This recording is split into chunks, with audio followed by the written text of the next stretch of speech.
अस्सलाम वालेकुम वरहमतुल्लाहि वबरकातुहू। मैं हूं डॉक्टर तनवीर अहमद और आप देख रहे हैं मेरा यूट्यूब चैनल बिग टॉक्स। आज हम बहुत ही अहम मौजू की तरफ बात करने जा रहे हैं। लोग कहते हैं ना भाई आप डॉक्टर बन गए, आपके मजे ही मजे हैं, आपको पैसा ही पैसा है। ये बिल्कुल गलत है। आइए हम जानते हैं कि हिंदुस्तान में डॉक्टर्स का क्या फ्यूचर है और उनकी हकीकत क्या है और उनके क्या क्या स्ट्रगल्स हैं और उनके लिए क्या क्या नसीहतें हैं और किसको डॉक्टर बनना चाहिए और किसको नहीं। मैं आज इस वीडियो में मैं आपको बताने जा रहा हूँ। वीडियो एंड तक देखिएगा और ये तमाम वीडियो उन लोगों के लिए है जो पेरेंट्स अपने बच्चों को डॉक्टर बनाना चाह रहे हैं, मेडिकल बैकग्राउंड में उनको इनके लिए जमाना चाह रहे हैं, या फिर उन बच्चों के लिए जो डॉक्टर बनना चाह रहे हैं उनके लिए ये बहुत ही वीडियो फायदेमंद होने वाला। सबसे पहले हम डॉक्टर की बात करते हैं। देखिए मेडिकल प्रोफेशन सुनने में अच्छा है कि भाई आप डॉक्टर हो, आप ढेर सारा पैसे हैं, आपके मजे ही मजे हैं, लेकिन ये बात इतनी हकीकत नहीं है। तो सबसे पहले हम जानते हैं कि डॉक्टर बनने का सफर क्या है, उसके कितने मुश्किलात हैं, किनको डॉक्टर बनना चाहिए और किनको नहीं। मैं अहम चीजें बताने जा रहा हूँ। सबसे पहले देखिए डॉक्टर का अगर हम सफर शुरू करेंगे तो ये 10वीं क्लास से ही शुरू हो जाता है। 10th क्लास से ही बच्चे को है ना अपना माइंडसेट रेडी करना पड़ता है कि मुझे डॉक्टर बनना है और उसे साइंस स्ट्रीम लेना पड़ता है। और फिर उसके बाद जो है जब वो 11वीं और 12वीं में आता है तो उसको मेहनत बहुत ज़्यादा करना पड़ता है और वो कहते हैं ना वो किताबी कीड़ा बन के उसको पढ़ना पड़ता है। जैसे दूसरे हर चीज़ को सैक्रिफाइस करना पड़ता है, अपने यारों, अपनी दोस्ती, अपने शादी के फंक्शंस को और मूवीज़ को वगैरह, बिल्कुल है ना उसको आप मान लीजिए कि भाई अपना फोकस पूरा जो है स्टडीज़ पे लगाना, तभी जाके वो डॉक्टर बनता है। इतना आसान सफ़र नहीं है और परसेंटेज भी 90 के ऊपर परसेंटेज आना, 90, 95, 97 परसेंटेज आएगा तभी जाके वो एक अच्छा सक्सेसफुल डॉक्टर बन सकता है। देखिए ये डॉक्टर का प्रोफेशन ऐसा है ना, इसमें मेहनत भी बहुत है, इसमें जिम्मेदारी भी बहुत है, इसमें पैसा भी ज़्यादा लगने वाला है और लंबा समय तक भी ये खींचने वाला है और आखिर में कम पैसा, ये हकीकत है ना। ये मैं बताता हूँ। देखिए अगर हम माना जाए कि भाई सबसे पहले नीट की प्रिपरेशन करना ज़रूरी है। इसके लिए नीट का एग्ज़ाम अगर वो क्लियर करता है तो आप देखिए, मैं अंदाजे के मुताबिक मैं बता रहा हूँ कि तकरीबन जो है 23 लाख लोग अगर नीट का एग्ज़ाम देते हैं तो उसमें से तकरीबन सिर्फ 1 लाख सीट्स ही मिलते हैं। तकरीबन परसेंटेज क्या है, 5% है। मैं MBBS की बात कर रहा हूँ। BDS का भी बहुत बुरा हाल है। MBBS में जो है गवर्नमेंट कॉलेज की हम बात करते हैं, अगर नीट अगर क्लियर करके अच्छे रैंक आते हैं तो उसको सालाना जो है 40 to 50,000 रुपीज़ पर एनम देना पड़ता है। तो MBBS का जो है 4.5 साल का कोर्स होता है और 1 साल इंटर्नशिप। अगर BDS का हम बात करेंगे तो 4 साल का कोर्स है और 1 साल इंटर्नशिप, 5 साल का कोर्स होता है। तो अगर मान लीजिए गवर्नमेंट कॉलेज में 40,000 से 50,000 का फीस अगर लगता है तो उसको ऑन एन एवरेज अगर देखा जाए तो 2.5 लाख के करीब उसका खर्चा हो जाता है MBBS का। अब फिर प्राइवेट कॉलेजेस का अगर हम बात करेंगे तो मोटा खर्चा है 17 से लेके 25 लाख तक भी प्राइवेट कॉलेजेस में MBBS की फीस स्ट्रक्चर सालाना लिया है। तो तकरीबन आप पूरा अगर साल का अगर जायज़ा लें तकरीबन 1 करोड़ से 1.5 करोड़ का फीस बन जाता है। अगर देखिए इसी डर से क्या है, कई लोग हैं ना हिंदुस्तान के बाहर भी अपने बच्चों को है ना MBBS की, मेरा बच्चा डॉक्टर बनने के लिए जो है चाइना, नेपाल, रशिया, फिलीपीन भेज देते हैं, लेकिन उसमें भी कम खर्चा नहीं है, उसमें घर के बाहर रहना पड़ता है, उसमें भी मोटा खर्चा तकरीबन 40, 50, 60 लाख रुपए हो जाता है। ये ज़िंदगी आसान नहीं होती। मान लीजिए नीट क्लियर करके किसी भी तरीके से वो MBBS या BDS कुछ भी कर लेता है तो उसकी हकीकत क्या है, उसको कमाई कितनी होगी। अब देखिए स्टार्टिंग सैलरी हम फ्रेशर्स की बात करते हैं तो MBBS की तकरीबन 30,000 से लेके 50,000 तक की तनख्वाह है। अब उसमें क्या गुजारा होगा, देखिए इतनी मेहनत करने के बावजूद भी।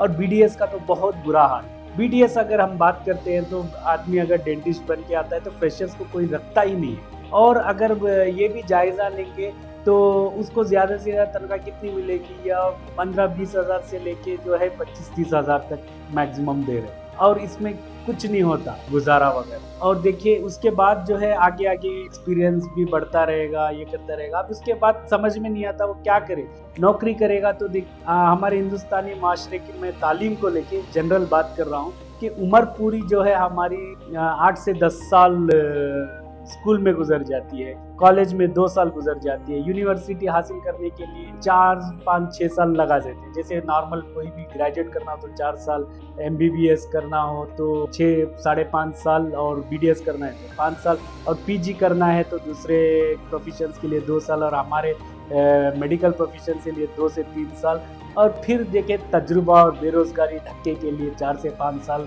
और फिर उम्र पूरी जो है एक मामूली सी नौकरी के लिए 30 साल जिंदगी बर्बाद।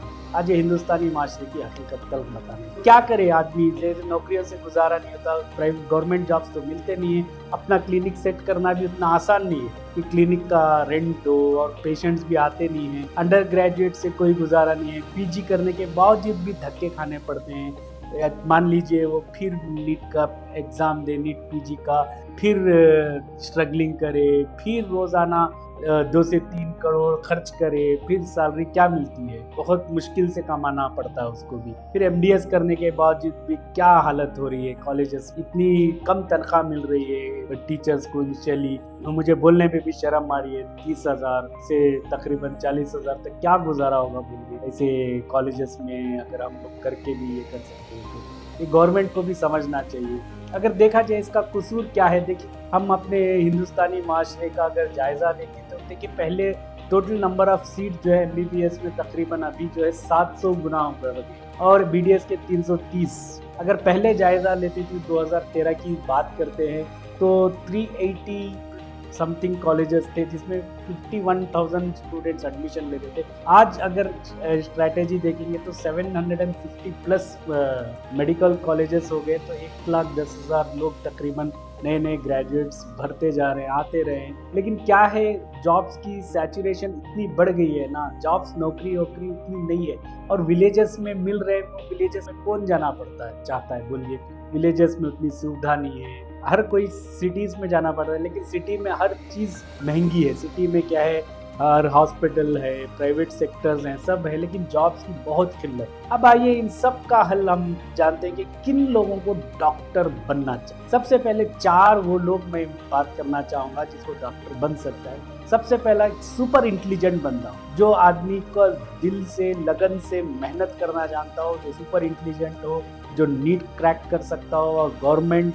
कॉलेज में सीट लाने के काबिल हो, उसको ज़रूर डॉक्टर बनना है। और दूसरा जो है, जिसके पास वालिदैन के पास, फैमिली मेम्बर्स के पास प्रॉपर्टी हो, बहुत सारा पैसा हो, अगर उसके पास अगर 1 करोड़ 2 करोड़ भी चले जाए वो खर्च सकता है, तो उसको कोई हर्ज नहीं है, वो अपने बच्चों को डॉक्टर बना सकता है। और तीसरा जो है, जिसके पास फैमिली सेट प्रैक्टिस हो, जिसके पास फैमिली पेशेंट्स हो वगैरह हो, क्लिनिक हो, सब कुछ रेडी हो, तो वो बच्चा डॉक्टर बन सकता है। चौथा जो है, जिसके अंदर ये जुनून हो, भाई मैं एक नोबल प्रोफेशन समझ के मैं कर सकता हूँ, मेरे नाम के आगे DR लगे, और मैं समाज सेवा करना चाहता हूँ, मुझे पैसों से कोई गर्ज नहीं है, तो वो डॉक्टर बन सकता है। आइए किन लोगों को डॉक्टर नहीं बनना चाहिए, मैं एक एडवाइस दे रहा हूँ। सबसे पहले एक एवरेज स्टूडेंट जो नीट क्लियर नहीं कर सकता, उसको तो डॉक्टर नहीं बनना है, क्योंकि इसके लिए बहुत मुश्किल होगा आसानी आगे जाके। और दूसरा जो है, मिडिल क्लास या पुअर क्लास जो लोन लेके प्रॉपर्टी वगैरह बेच के अगर प्राइवेट कॉलेजेस में जमा कर देंगे, तो याद रखिएगा वो प्रॉपर्टी सब बिक जाएगी, लेकिन प्रॉपर्टी खरीद नहीं पाएगा डॉक्टर बनने के चक्कर में। और तीसरा जो है, सबसे अहम नसीहत ये, फर्स्ट जनरेशन डॉक्टर, अगर आप फैमिली के पहले डॉक्टर हो, पहले आदमी हो, पहले शख्स हो, आप बनना चाहते हो, तो उसको भी नहीं बनना चाहिए। चौथा जो है, सिर्फ पैसा कमाना अपना प्रोफेशन बनना। जैसे आप अपना प्रोफेशन चाहते हो कि भाई मैं इससे पैसा खूब कमाऊं, जल्दी कमाऊं, तो उनको भी नहीं बनना। तो ये मेरे अहम नसीहत रहे। आइए देखिए, ये ज़रूरी है कि हम सबसे पहले हम अपना जायज़ा लें, अपने बच्चों का जायज़ा लें, और ख़ुद तहकीक करें कि हम डॉक्टर बन सकते हैं, मेडिकल प्रोफेशन हमारे लिए सूटेबल है या नहीं। इसके बहुत सारे और मसले मसाइल आगे मैं बताऊंगा। तब तक आप मेरे वीडियो को लाइक करें, शेयर करें और सब्सक्राइब करें। फिर मिलते हैं। अल्लाह।